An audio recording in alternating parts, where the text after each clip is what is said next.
When a person who tends toward avoidance in relationships realizes that someone they relied on or cared for has truly given up on them, an unexpected and often intense inner reaction arises. For much of their life, the avoidant has mastered the art of emotional self-sufficiency, creating a barrier between themselves and the vulnerability that intimacy requires. They navigate relationships with careful detachment, presenting a composed exterior while suppressing deeper needs and fears. Yet when the other person withdraws decisively, this delicate balance is disturbed. It is not simply a matter of losing someone.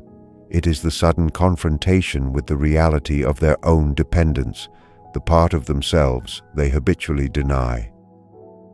This moment of recognition is subtle at first, a quiet, uneasy awareness that someone once central to their emotional world is no longer there. The mind, trained to maintain control and distance, struggles to reconcile the absence with the image of self-reliance. What follows is an intricate process of internal awakening, often experienced as both panic and a strange fascination with the vulnerability they usually avoid. As this awareness deepens, emotional turbulence begins to emerge.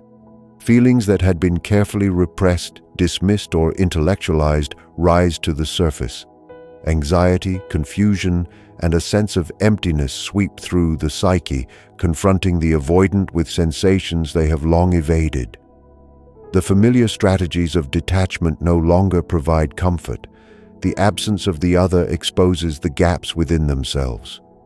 They may try to rationalize, to regain control over this unfamiliar territory, but the intensity of emotion cannot be easily contained. Inner dialogues oscillate between denial and recognition as the mind searches for explanations or justifications, while the heart, previously silenced, insists on acknowledgement. This stage represents the first stirrings of panic, not merely fear of loss, but confrontation with the neglected and unexpressed aspects of their emotional self. The next phase is often a hesitant attempt to reconnect or regain what has been lost. The avoidant may employ indirect approaches, subtle tests, or inconsistent outreach. These actions are conflicted. The desire for closeness competes with the ingrained fear of vulnerability and dependency. The oscillation between approach and withdrawal is a visible manifestation of an internal struggle. Deep within, they grapple with questions they seldom permit themselves to ask. Do I truly need someone? Can I allow myself to be seen? The tension between autonomy and intimacy becomes palpable, reflecting the paradox at the core of avoidance. The longing for connection exists alongside a fear of exposure. In this stage, the avoidant's psyche is like a pendulum, swinging between hope and hesitation. Each movement a dialogue between what is desired and what is feared. As the panic evolves, introspection intensifies. The avoidant begins to confront the shadow aspects of their psyche, the regrets, the patterns of withdrawal, the ways they have distanced themselves from genuine connection. This stage is uncomfortable, as it demands acknowledgement of past choices and the consequences of emotional defense mechanisms. There is a subtle recognition that avoidance, once protective, may have also been a barrier to meaningful relationships. The tension between what is and what could have been awakens reflection, not merely about the loss itself, but about the nature of their emotional patterns. Within this confrontation lies potential, a chance to recognize the self, not only as a solitary protector, but as a being capable of integration, awareness, and even transformation. Finally, the stage of potential adaptation emerges. The initial panic may give way to clarity, or at least understanding. Faced with the absence of someone who mattered, the avoidant encounters a choice: remain confined to habitual patterns of avoidance, or cautiously explore vulnerability, connection, and authenticity. Not every individual will take this path, yet the experience offers an opening for psychological growth. The panic, though uncomfortable, serves as a mirror to the self, revealing desires, fears, and the tensions between independence and relational intimacy. In these moments, the psyche is both challenged and offered a form of liberation, an opportunity to see the human capacity for connection even amidst patterns of self-protection.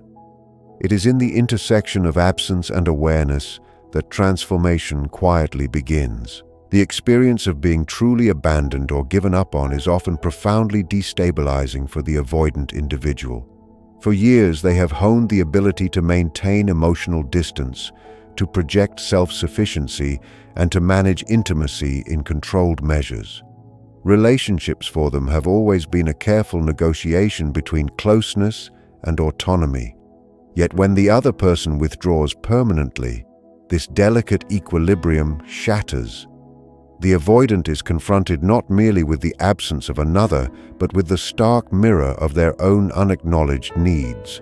A quiet panic emerges, not in the form of external dramatics, but as a deep internal stir.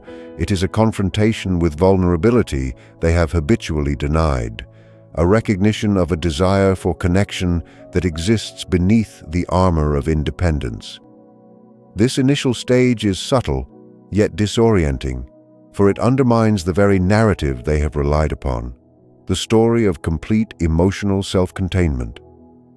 The psyche struggles to comprehend the permanence of loss, and the mind oscillates between denial and a dawning, uneasy awareness. As the inner dissonance unfolds, the second stage of panic emerges, the surfacing of repressed emotion. Feelings that have long been set aside or intellectualized, longings, fears, insecurities, now demand attention. The avoidant may feel a rising sense of anxiety or restlessness, a pressure within that seeks resolution yet cannot find it through habitual strategies of detachment. Thoughts may race, imagining what could have been or wondering why this person left. The heart, which had often been quieted in service of independence, asserts its presence through discomfort, tension, or even moments of inexplicable sadness. At this stage, panic is not merely fear of the other's absence.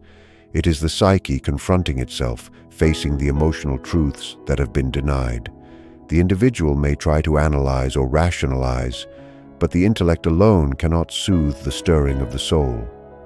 It is here that the inner dialogue begins to reveal cracks in the armor, exposing both the longing for connection and the habitual mechanisms of self-protection that have defined their relational patterns.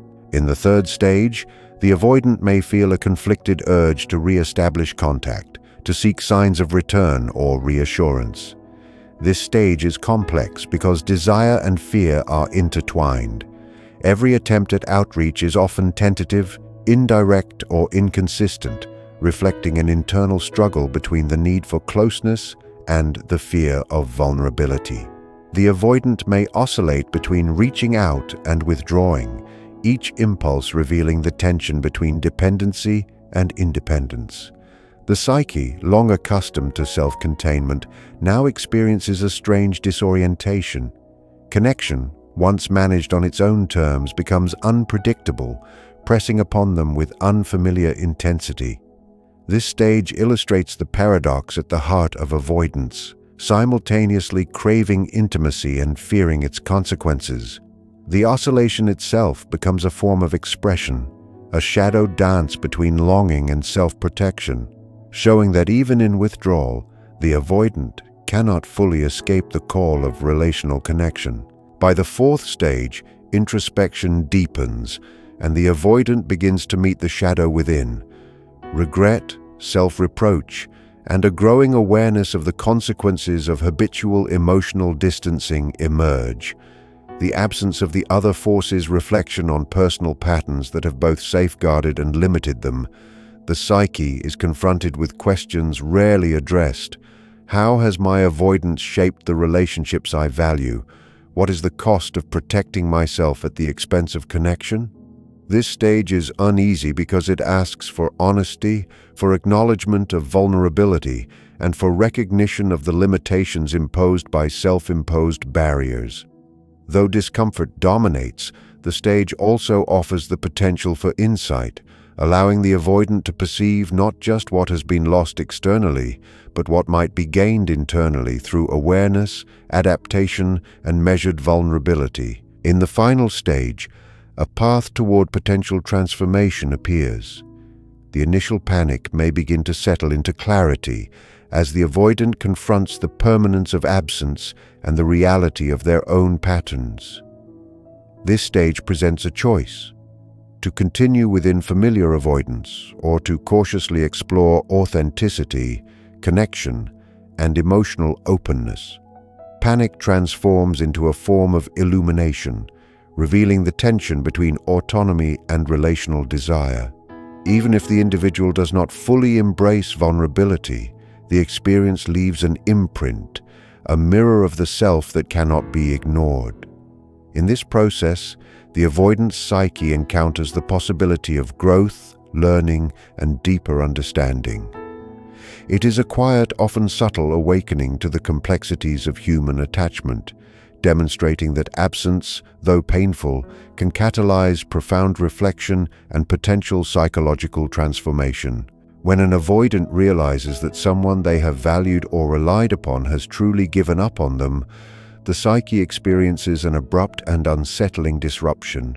For much of their life, the avoidant has cultivated a careful equilibrium, balancing independence with measured engagement, masking vulnerability with a composed exterior. Relationships are approached with caution, intimacy regulated, and emotional exposure minimized. Yet the withdrawal of another shatters this careful balance. It is not merely the absence of the other person that is significant, but the mirror it holds to the avoidant's own unacknowledged needs and hidden longings. In that moment, the carefully maintained narrative of self-sufficiency is fractured. A quiet, inner panic begins to arise, subtle yet persistent, stirring emotions that have long been repressed. The mind may attempt to assert control, rationalize, or distance itself from the discomfort, but the heart, which has been habitually silenced, asserts its presence through unease, reflection, and an awareness of dependency that the avoidant has often denied. This initial stage is the first tremor of what will become a deeper psychological journey, where absence becomes a doorway into the uncharted territories of self-awareness. As the realization solidifies, emotional turbulence follows. Feelings long suppressed, longings, fears, insecurities, rise unbidden to the surface.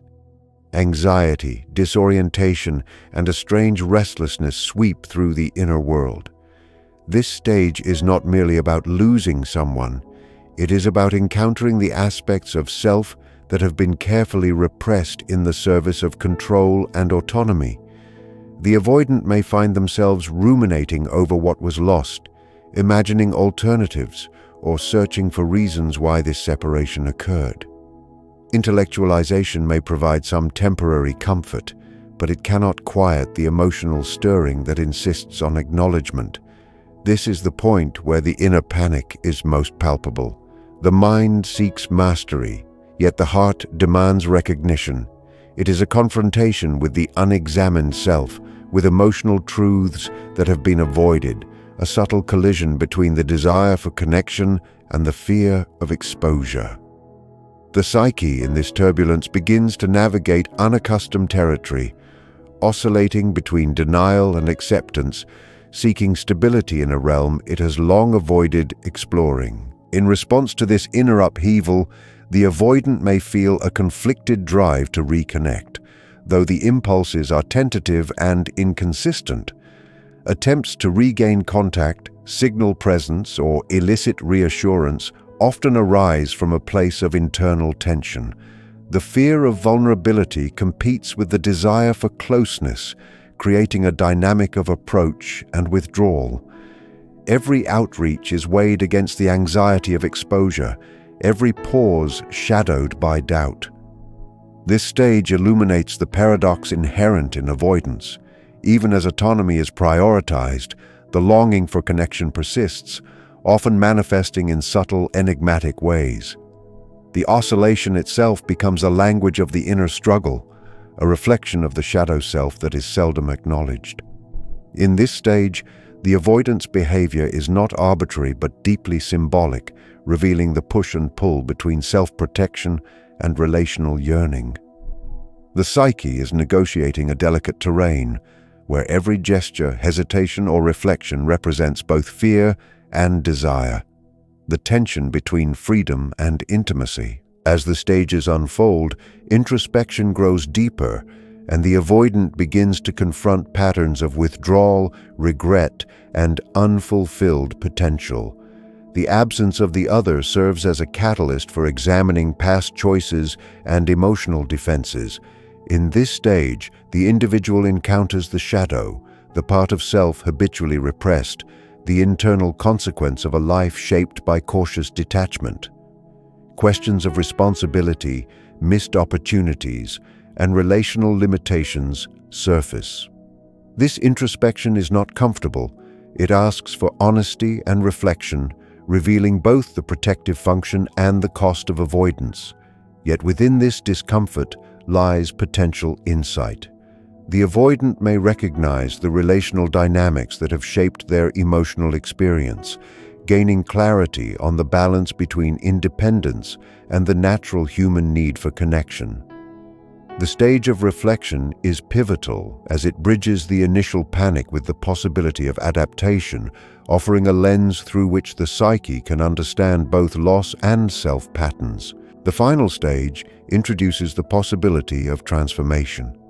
With awareness comes the potential to choose differently, to approach relational engagement with a measured vulnerability, or to continue patterns of self-protection with conscious recognition. Panic begins to shift toward clarity, revealing the interplay between autonomy and connection. The avoidant is offered a mirror of their own inner architecture, an opportunity to integrate desire and fear, independence and intimacy. Even if full vulnerability is not embraced, the encounter with absence leaves an imprint, a recognition of patterns, an acknowledgement of longing, and a subtle invitation for growth. The stages of panic, though initially unsettling, become a profound journey of the psyche, revealing the complex dynamics of attachment, the shadow of avoidance, and the quiet potential for transformation that exists when absence illuminates what was previously unacknowledged. When an avoidant confronts the realization that someone they once counted on has given up, the mind and heart experience an unexpected rupture. For much of their life, they have cultivated emotional distance, a careful equilibrium between intimacy and autonomy. Their relationships are navigated with caution, vulnerability measured, and emotional exposure kept minimal. Yet when someone withdraws decisively, this carefully constructed balance is disrupted. It is not only the absence of the other that impacts them, but the sudden illumination of unacknowledged desires and unmet needs within themselves. In this first stage of awareness, a quiet panic emerges, subtle yet insistent. It is a confrontation with vulnerability they have long denied, a reminder that, despite their practiced self-sufficiency, they are not immune to longing or fear of loss. The mind may seek to rationalize, to regain control, but the inner stirrings persist, insisting on recognition. It is a psychological disorientation that signals the opening of an inner journey, a path toward confronting emotions previously kept at bay and reconciling the paradox of independence and relational yearning. As the awareness deepens, emotional turbulence becomes more pronounced. Feelings long suppressed, longings, fears, insecurities surface with a force that the avoidant is unaccustomed to experiencing openly. Anxiety, restlessness, and internal unease take hold, revealing the depth of the emotional life that has often been repressed. The absence of the other no longer functions as a mere external reality. It becomes a mirror reflecting internal gaps and vulnerabilities. Intellectualization may be used as a temporary defense, but it cannot quiet the emotional intensity. The panic that arises is thus not simply fear of loss, but the psyche's confrontation with unacknowledged truths, a reckoning with suppressed longing, and the tension between self-protection and desire for connection. The mind seeks clarity and control, yet the heart insists on acknowledgement, creating a dynamic interplay between reason and feeling. In this stage, the avoidant begins to sense the fragility of the emotional boundaries they have relied upon, and the inner stirrings of reflection and self-awareness emerge, opening a space for deeper psychological insight. The third stage often manifests as a hesitant drive to reconnect, tempered by internal conflict. The avoidant may experiment with outreach, subtle gestures, or indirect attempts to regain contact, reflecting a tension between desire and fear. The push and pull of approach and withdrawal illustrate the complex inner struggle. Autonomy and the fear of exposure clash with the yearning for relational closeness. Each attempt is measured, tentative, and often inconsistent, revealing the paradox at the core of avoidance. Even in the act of seeking connection, self-protective instincts are active, and the oscillation between closeness and retreat reflects the psyche's negotiation between safety and intimacy. This stage exposes the shadowed dimensions of the avoidant's emotional life, highlighting the difficulty of balancing independence with authentic connection. The internal tension experienced in these moments is rich with meaning, demonstrating the intricate architecture of desire, fear, and relational patterning that underlies avoidance, and the way in which absence awakens both longing and reflection within the self. The fourth stage involves intensified introspection, as the avoidant begins to confront the consequences of habitual withdrawal. The absence of the other brings to the surface regrets, patterns of avoidance, and the emotional limitations self-imposed over time. This stage is uncomfortable, requiring acknowledgement of vulnerability and responsibility. Questions arise. How has avoidance shaped my relationships? What have I lost by protecting myself? What might I gain by embracing measured openness? In this introspective space, the psyche encounters the shadow self, the unacknowledged aspects of desire, fear, and emotional truth. This confrontation is difficult but fertile, offering the possibility of insight and self-understanding. The avoidant begins to see the interplay between their self-protective strategies and the inherent human need for connection, revealing both the cost of avoidance and the opportunity for transformation. Awareness grows, bridging the panic of earlier stages with the potential for adaptive change. In the final stage, the panic gives way to clarity and potential growth. Faced with absence, the avoidant confronts the patterns that have governed their relational life, and an opening for conscious choice emerges. The individual may either persist in habitual avoidance or cautiously explore vulnerability, authenticity, and relational engagement. This stage is not guaranteed, but it represents a threshold, a moment in which the interplay of autonomy and intimacy becomes visible and meaningful. The panic experienced earlier transforms into an illuminating force, revealing the inner architecture of desire, fear, and relational capacity. Even if full vulnerability is not embraced, the experience leaves a lasting imprint, a mirror reflecting both limitations and possibilities. The avoidant in this stage is presented with the subtle opportunity to integrate self-awareness with relational insight, turning absence and panic into a quiet potential for transformation, growth, and deeper understanding of the human need for connection. When an avoidant encounters the reality that someone they have valued has truly given up on them, the psyche experiences a profound disturbance. The avoidant has long relied on strategies of self-sufficiency and emotional detachment, regulating intimacy and minimizing vulnerability to preserve a sense of control.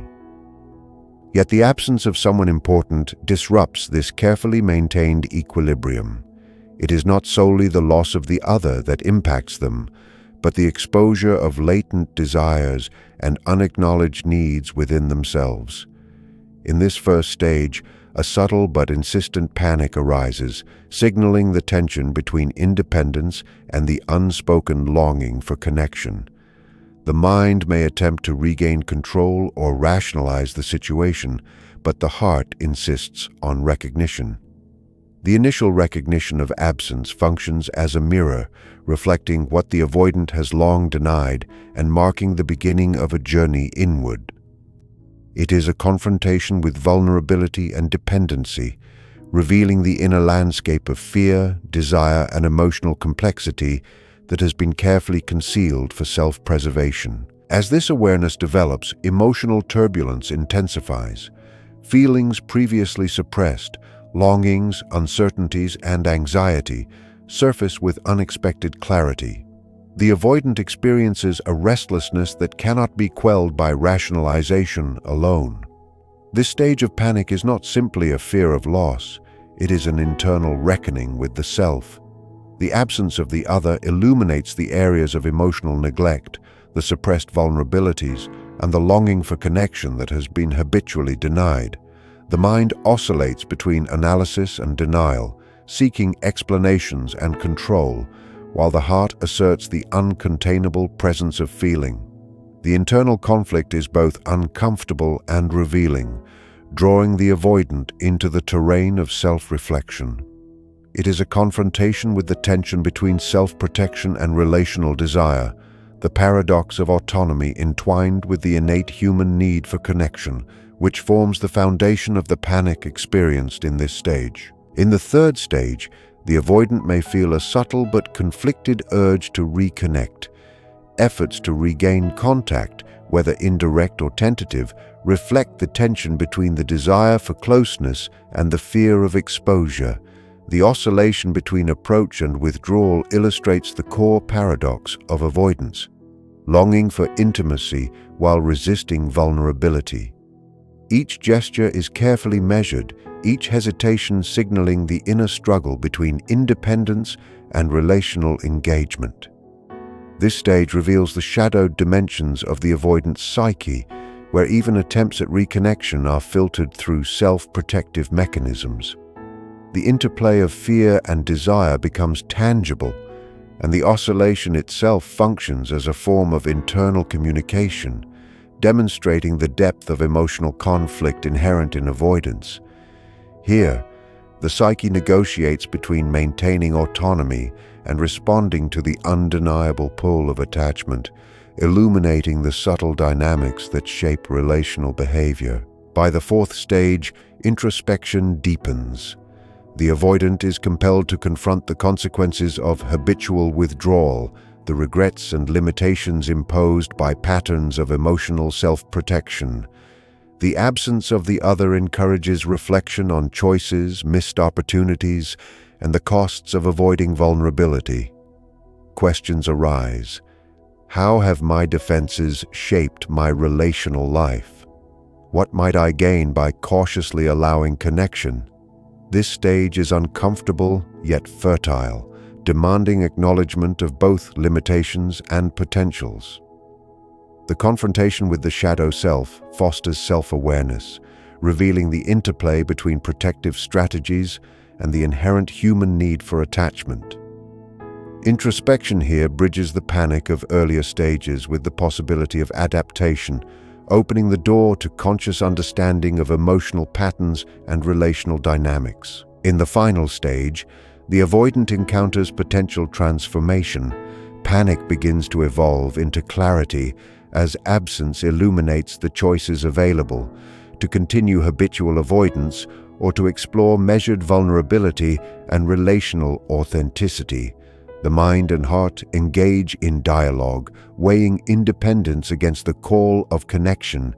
Even if full openness is not embraced, the experience leaves an imprint: awareness of patterns, recognition of desire, and insight into relational dynamics.